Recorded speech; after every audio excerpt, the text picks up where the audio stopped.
Şampunlarla başlamak isterim. En çok sevdiğim şampunlardan birisi bu şampundu. Benim saçım tez yağlanan ve zayıf, cansız saçlı yani ben için çok uygundu. Terkibi de temizliği mümkün olduğu gibi. Sonra saç uzadacaq deyə yəni ümidlə aldığım bu şampun yaxşı şampundur ama saçı uzatmaq baxımından və ya saç tökülməsinə qarşı bir faydasını heç hiss etmədim. Əslində bunun için yağ töküb istifadə edirlər saç uzatması üçün. Yəni mən yağsız istifadə etmişəm və bir neçə almışdım bunu. Ümidliydim, olmadı. Bu şampun yaxşı şampundur ama biraz yani saçı baş dərisini qurudur. Yani nəzərə alın, istifadə etmək istəsəniz. Burada gördüm.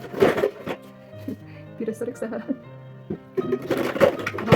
Yani bunlar indirimdeydi diye. Yani 3-4 tane ben alıp koymuştum. Bu şampuan da çok güzel şampuandı. Çok beğenerek istifade ettim. Yani saçı parlak edir, yumuşak edir ama ben donsuz yumuşak edir saç olduğu için biraz mənə düşmedi. Ama yani sakit, yumuşak saç istəyirsə tam sizə olacaq.